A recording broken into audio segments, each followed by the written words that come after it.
Welcome to Stand Up for Doctors. I'm your host, Kim Downey. Thank you very much for joining us. This channel is dedicated to amplifying the voices of doctors, other healthcare professionals, and patients as they share their unique struggles, triumphs, and passions.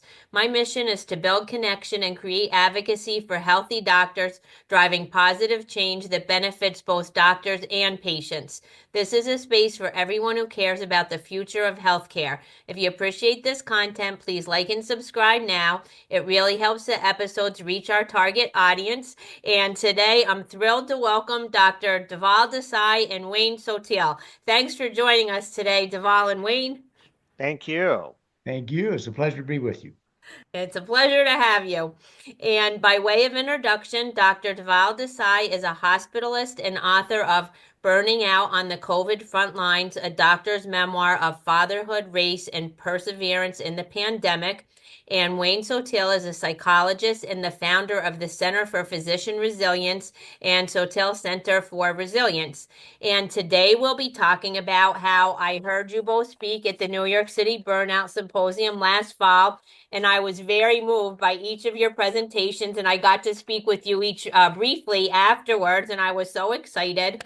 And I just thought that you both have so much wisdom to share that I wanted to invite you here to be my guest and to share some key takeaways from your talks, or also I know that they aren't canned talks and you change them as the healthcare landscape is constantly changing. So after I have you briefly now introduce yourselves, we're just going to get started and talk about, what's most on your hearts and minds. So Dhaval, what would you like us to know about you? First and foremost, if you asked me about 12, 13 years before if I would be in this position, in a position where I'm passionate and advocating for physicians and healthcare workers, the answer would be no. I think the last 7 years have been really critical for me, even before the pandemic and then the pandemic, where I realized the human experience and the patient experience in medicine have a lot of work to be done, and it is not getting easier. It's not getting easier to take care of patients in our complex system, and it's not getting easier for physicians to take care of themselves and also feel fulfilled. And that led me on my journey through the pandemic and my own mental health journey to not only write a memoir of my experiences, but also continue to speak out, be vulnerable, and advocate for really what we need right now. And that need is only becoming more of a precedent. Absolutely. And I say so many times, every time a doctor shares their story, another doctor feels less alone. So thank you for being willing and vulnerable to share your story, because without a doubt, you're even saving lives. So just I hope thank so. you, for doing that. And Wayne, what would you like us to know about you?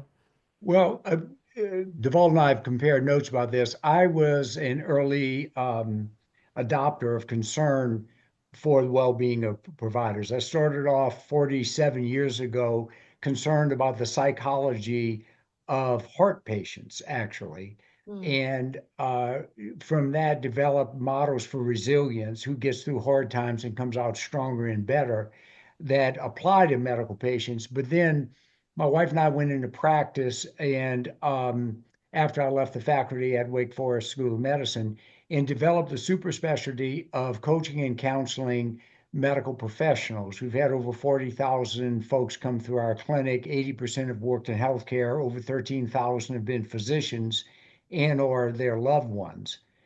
Um, the books we've written on resilient physician, thriving in healthcare, the medical marriage, various others, changed the trajectory of our career. It used to be a lonely endeavor out there, speaking about matters of well-being and ill-being for physicians and medical families. Not many people were talking about this 35, 40 years ago. Now we got wonderful cohorts like you guys who are focused on the awareness that life in medicine is difficult. Positive and negative emotions and behaviors of all sorts co-vary, whether those behaviors have to do with how we interact with patients or colleagues, or behaviors that have to do with health behaviors and how we manage ourselves. Um, the more positive emotions we experience, the more positive and effective are our behaviors. The more negative emotions, the more negative the behaviors. And for those reasons, the sort of pandemic, psychosocial pandemics we have of depression, anxiety, burnout, work-life distress, and so forth that physicians suffer really put them, their loved ones, and their patients at risk. And so, what I have been passionate about for more than 30 years now, being on the road, lecturing at grand rounds and medical conferences about our research and others, is the flip side of this. What are the ways thriving physicians and medical families and other health professionals think, behave, interact with others, and cope with change? Well, thank you. We could spend the whole 30 minutes talking about those things. Three things that quickly came to mind is when you talk about the psychology of heart patients and heart patients doing well. Our audience is largely a physician audience, but not solely. And I know as my work as a physical therapist, the psychology of having a heart procedure, right? It's different than if you have surgery for a fracture, an arm fracture, right? And then you just go back to your regular life. There's that fear that people might not know or understand. And there's a whole psychology of recovery from heart attacks and other and heart surgeries. So that's so interesting that way back then that you were looking at that and speaking to that. And thank you for caring about that. And then also when you speak to not just caring about doctors, but about their whole families. And just yesterday, I recorded the episode that'll appear the week before yours. I interviewed the husband of a physician and the wife of a physician, and they talk about, a physician, it's not just a career, they're choosing a life of sacrifice. Yeah. But also the family, a spouse, if you marry and, if you marry a doctor, in a sense, the spouse chooses a life of sacrifice, and then their children in some ways sacrifice, themselves. And it's important to, I think, bring light to that. And I also love the way that you talk about thriving. About a year ago, I had interviewed Dr. Sue McClellan-Tolbert, and she said, yeah, whatever, 50-60% of doctors are experiencing symptoms of burnout, and we need to get to the root of that. And she says, and we should be looking at there's a chunk of doctors that are still managing to thrive, and what are they doing, and what are they Exactly. doing? Yeah, how's that going? So Dhaval, anything you want to speak to Yeah, related I to want to Dr. Desai? piggyback a little bit. I'm married to a physician too, and as we both approach mid-career, we are having these conversations. Are we burnt out? Yeah, there's a component of burnout, but what's really driving our dissatisfaction day to day? And it's not seeing patients. Patients are not the problem. It's the system.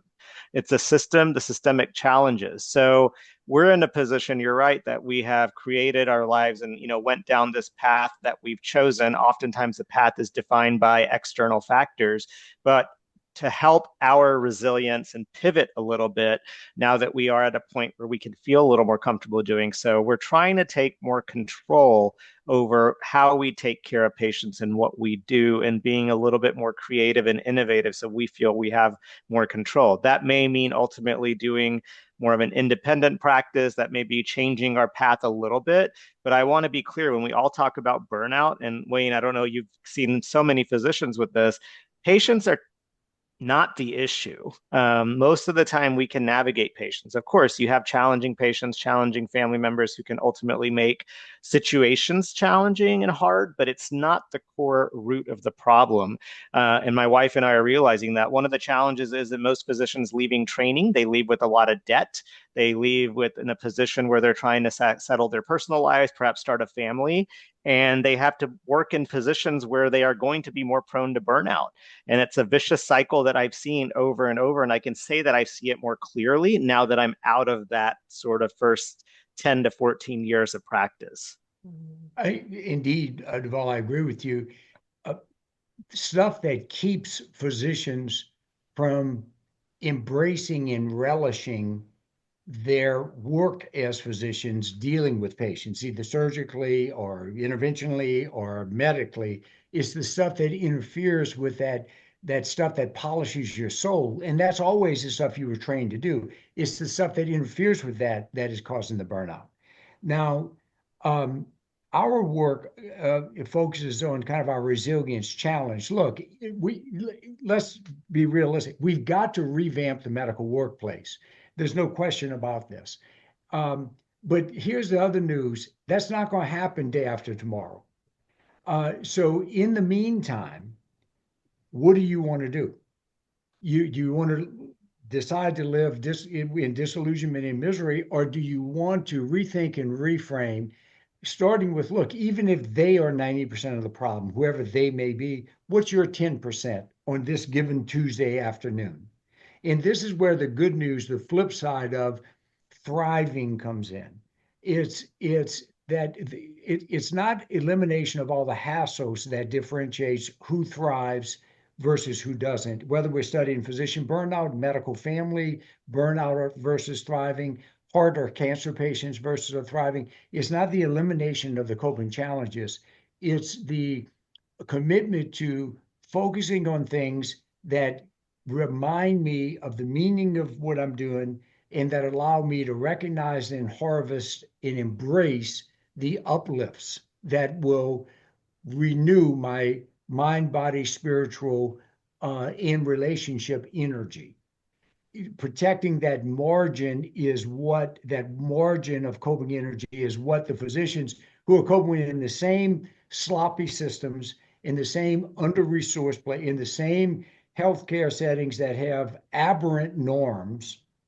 One of the challenges we have is we've normalized deviancy in medicine. When it comes to organizational dynamics, we compare ourselves to ourselves. Benchmarks for performance that can be unsustainable. Dr. Lucian Leap spoke eloquently about institutional abuse being one of the problems.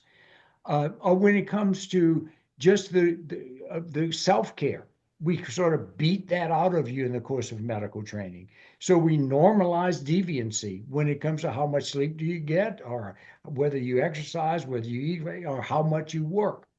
So, Dhaval, your comments are fascinating me because you and your wife are rethinking, reframing. One of our coaching points often is, listen, here's the deal, Lucille.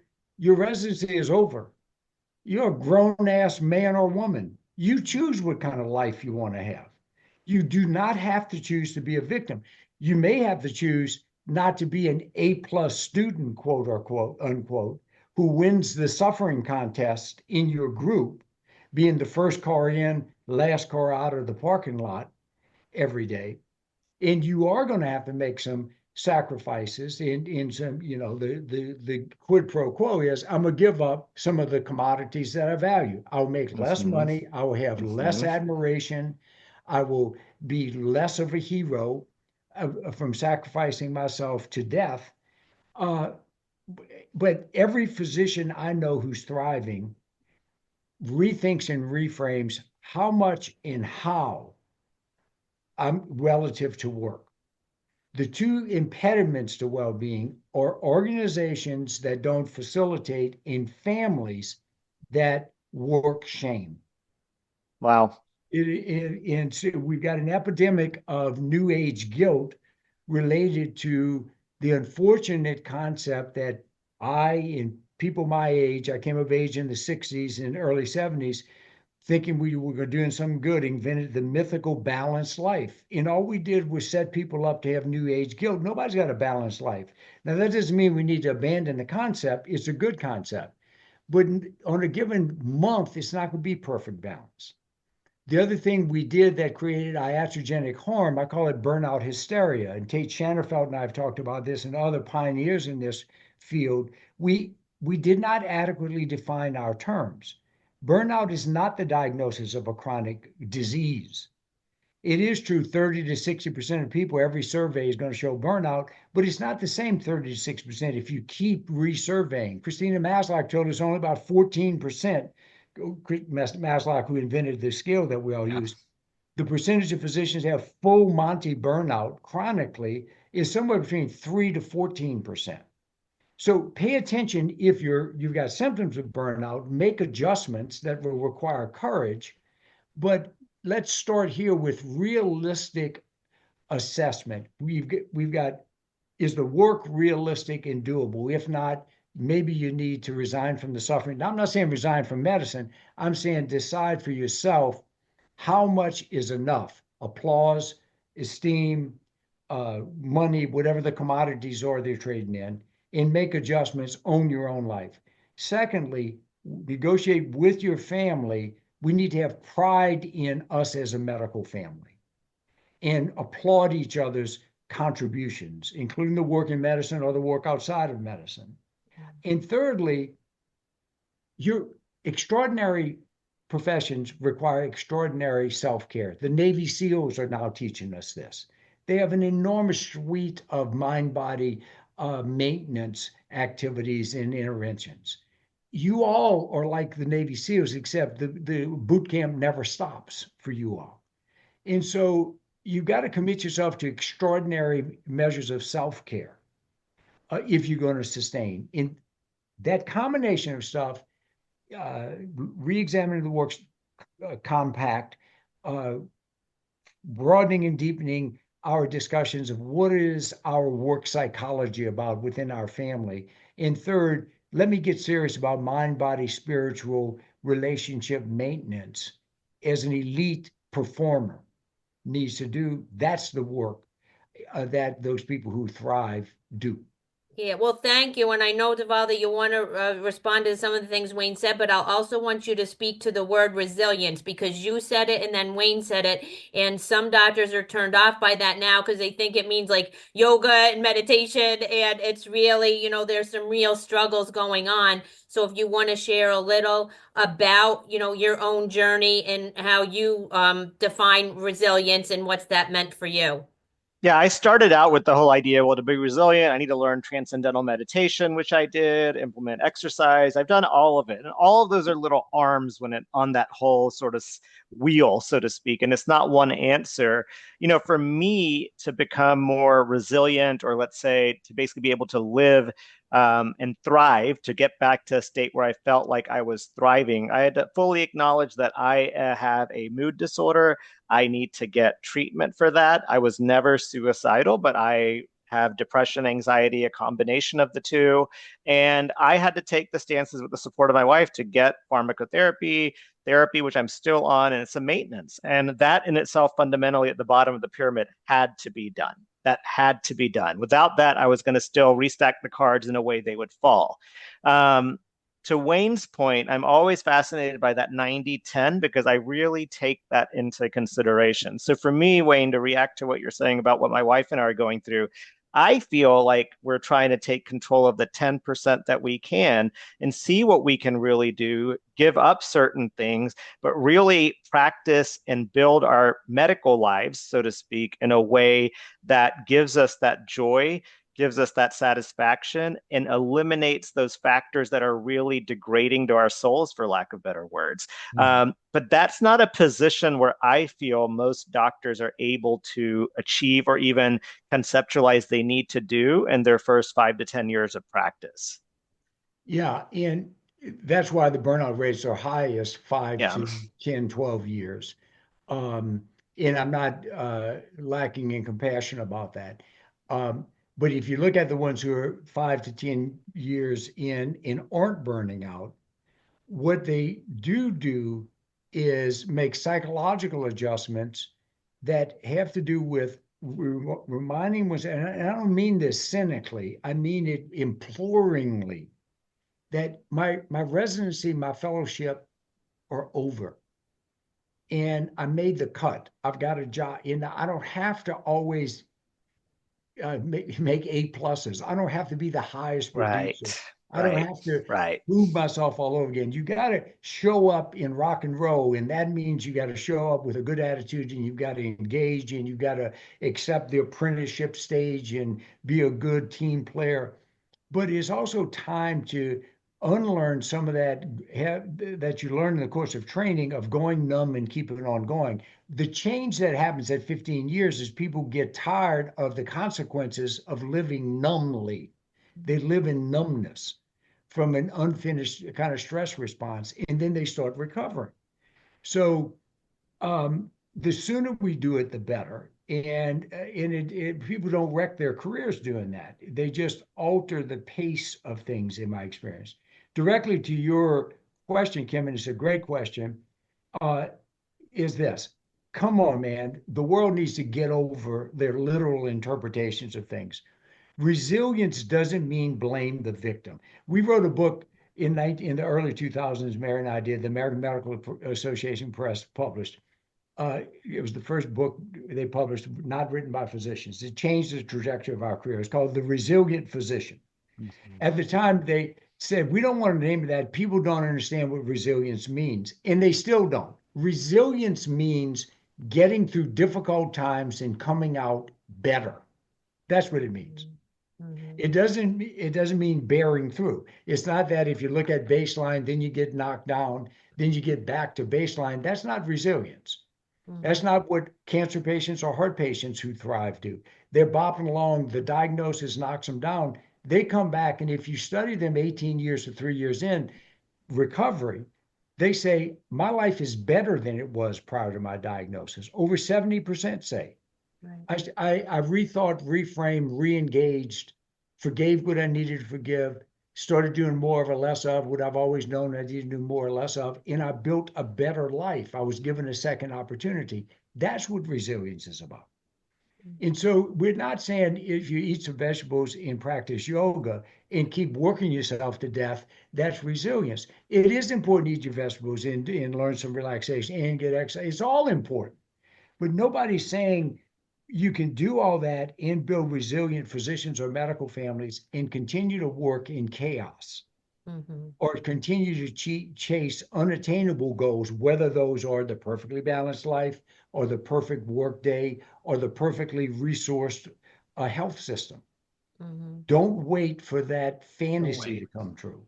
Get on about Mm. claiming your life and your well-being. Right. And so, Deval, if you're able to speak to anything specific that you and your wife are doing, because one of you mentioned perfectionism and those tendencies, and the doctors can never be wrong or feel like they can never be wrong. So, and that's always, pushing you to be perfect, or why people might be the first one in, last one out, every note to be perfect and all that. So, how have you found that balance to try to thrive in these conditions? It's been a journey, and I think we're really coming on that journey acutely in terms of the realizations that, we entered after training into these workplaces, and my wife has changed employers once in between. But irrespective, it's the point that Wayne made is you have to there's this innate motto saying keep going. Now you're this, now you're going to do this, now you're going to publish this, now you're going to become the director and leader, you're going to take on this project, and you keep going and going, where internally it just doesn't feel like enough, and it's a constant competition that we're setting up for ourselves. And it was a really epitome realization one day, fairly recently, within the last few months, is that why am I doing all this? For who am I doing it? Am I on a path that I created for myself, or am I on the path that somebody else created? And am I keep going? And we realize that after doing some reading and introspection on people that talk about this, that it's really is something that I need to take control of. And it's time that I'm going to do it my way, still with the patient at the center. And I want to still take care of patients. And this change, as Wayne alluded to, it doesn't happen overnight. It's going to take some time. But can I just say, knowing that there is change on the horizon, whether it's this calendar year or next, it feels very freeing. And what does that say? What does that say about my situation? That, wow, maybe I was a little bit in a position where I'm holding myself back or being indirectly held back. No one's looking at me at my institution saying, don't do this, don't do that. That's not what I'm saying. But somehow, with all of those factors, I was being held back, and I feel freer and a little bit more, or a lot more, I would say, positive anticipation of what the future holds, whereas previously it was a little bit more daunting. So that's where we're at right now. I love that because the way you guys are approaching this gives you that magical um, factor in resilience, which is hope. Mm, Hope is the oil that lubricates the coping engine. And I got to say, I believe it is going to get better. None of my comments are meant to blame anyone. I spend as much time working with hospital administrators as physicians, and a poignant during COVID, I did programs for people over 65 countries, and two things just really struck me. I was interviewing a CEO about this is when staff shortages were down 30%, and I said, "What have you learned through this?" And he started crying. This guy started crying.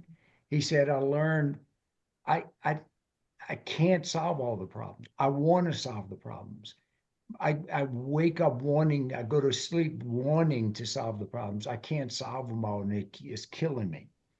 A second poignant, I was asking a group of cardiologists coming out of wave 2 of COVID, what have you learned during COVID? What was foisted upon you and your family that was undesired, but come to think of it, you found value in it? And a woman cardiologist said, my husband and I are both physicians, and we are committed to having made the adjustment, to keeping the adjustment.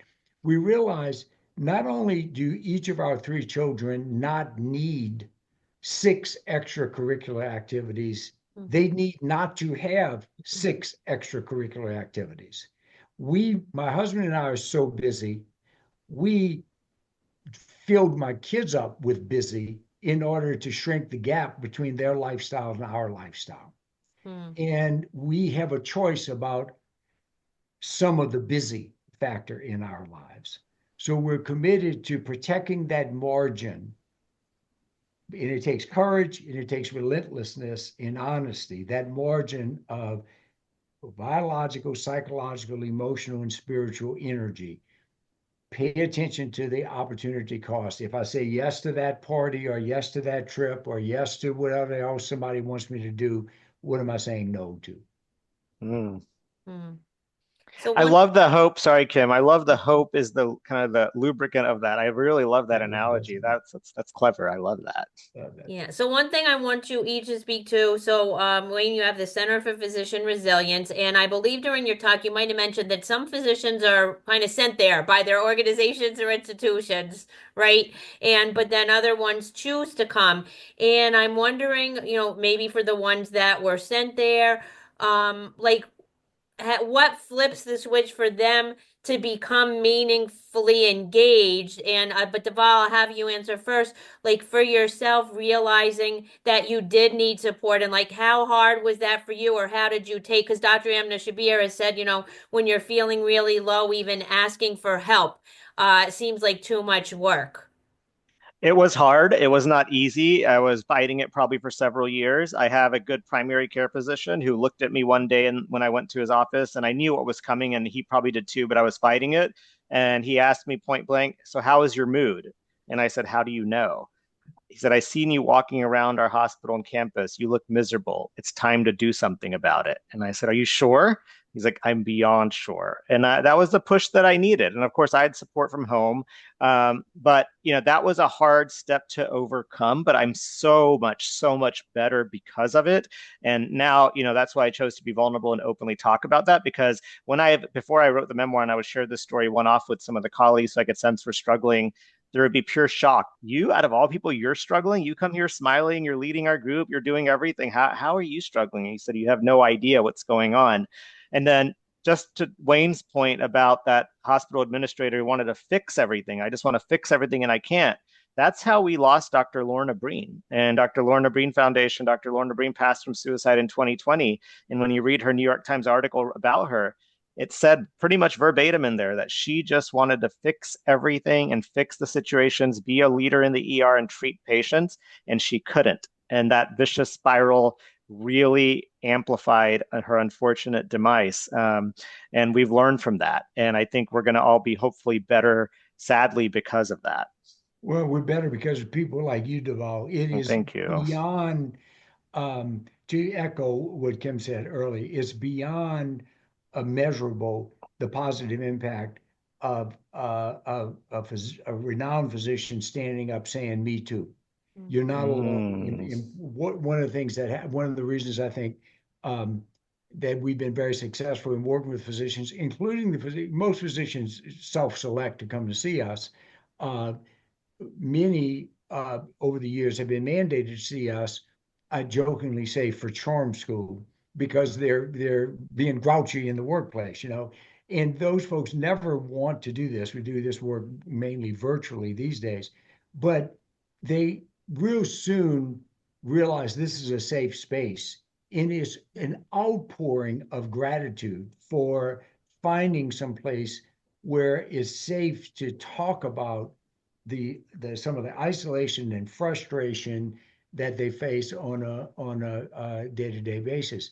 And I'll tell you, this story makes me cry, but it's once I get to know a physician over the years, I often, when appropriate, and it's almost always appropriate, I'd say, when you act that way, those ways that led to you being mandated to see me, now I've gotten to know you. What makes me sad for you is you misrepresent the essence of who you are, because you really are a kind, caring person. 100% of the time when I've said that to a man physician, he started to cry. Mm. That's not hyperbole. 100% of now, I say it to women too, and they don't all cry because they're more emotionally integrated. But so often men say, I know that that's true, but I don't know how to self-regulate enough to not. I've been waiting forever for somebody to understand that. And we all, it's kind of like be kind. Everyone you meet is fighting a hard battle. We're looking for the safe spaces. And people like Dhaval help create that, and people like you help create that, Kim, for physicians and medical families. And I so appreciate it. I just got to say, don't ignore the medical family. Right. If we're in this together, and it is a career in medicine is a medical is a family affair, whether it's the doctor and his wife, the doctor and her husband, or the doctors or two professionals. They're different dynamics, each of which need to be understood and respected. Yeah, I love that. And as you know, I'm doing this work because one of my doctors took his own life. And I'm an ambassador for the Dr. Lorna Bean Heroes Foundation, and Yes. I'll be at the Yes. healthcare event in DC next month. You're not I'll gonna be there. Oh, awesome. So I'll get to see you again in person. Yes, I'll be there. Wayne, if you're not doing anything, join us in DC. That's awesome. And I love the way you both mentioned, safe spaces, and that is so important, and that every doctor has to know that there are safe spaces, that you could reach out to Val or Wayne, and there's Physicians Please. Anonymous, right? And that we all know of resources that we can support physicians. So as we wind down, I'd like to ask each of you, Dhaval, you could go first. Any last take-home messages that you would like to share? It's okay to not be okay, and you can still be highly functional and not okay. And acknowledging that for a physician is very important, that it's okay to feel like, you're not weak for acknowledging you're having some mental health mood issues. You're not weak for that. Normalizing that and knowing that you're not alone, that is huge. And I hope to keep normalizing that conversation. And thank you. And every time a doctor says that, I think it does help to, right? And every single time we have these conversations, it helps to normalize it. And it's not just words, it's true. There's strength in seeking help. It means that you're strong. Yeah. Go ahead, Wayne. Thank you. Thank you. Rachel Naomi Raymond, I will invoke the wonderful poet, beautiful person she was. She said, meaning is the antidote to distress. And if I could give physicians and medical families one gift, it'd be never lose sight of the meaning Mm. of what you're doing. On your worst days, you are miracle makers. It's not too hyperbolic to say that. When you consider what you do in modern day medicine and as families supporting your physician partner, you create miracles. There's a tremendous, never lose sight of the meaning of that. On your worst days, you're working in miracle zones. So thank you for what you do. Thank you. Yeah. Well, thank you. So, Wayne, how can our listeners get in touch with you? Through our website is the easiest way. It's Sotile, SOTILE.com, or The Resilient Physician, all jammed together, theresilientphysician.com. It takes you to our website. Okay. Thank you. And how about you, Dhaval? Yeah, really. All over social media, Instagram, LinkedIn, Facebook, and also my website, DhavalDesaiMD.com. You Google it, you'll find me somewhere very easily. Well, thank you. And to echo what Wayne said, just thank you so much to you as a doctor. Like, you have to do such hard things. And it's almost amazing that we find humans willing to do these hard things. And so many people would die or would be in so much worse shape if there weren't so many doctors willing to still continue to do these hard things, even in this climate today. So thank you for continuing to practice and find your way. And Wayne, for you supporting the doctors to do this work. So thank you both very much for being my guest. I really Yeah. appreciate you both so much. Thank you. And Kim, thank you for your leadership, for you to create a voice in this platform. There's not enough of it. Let's keep going. Yeah. People tell me that all the time to just keep going. So I plan on Yes. doing that. And how I always end is I say, in closing, to move the needle in healthcare, we all need to raise our voices and we all need to care about each other. We already know that doctors need to care about patients. Patients need to care about doctors too. So stand up, doctors, and let's stand up for doctors. Thank you. I love that. Thank you. Thanks. All right.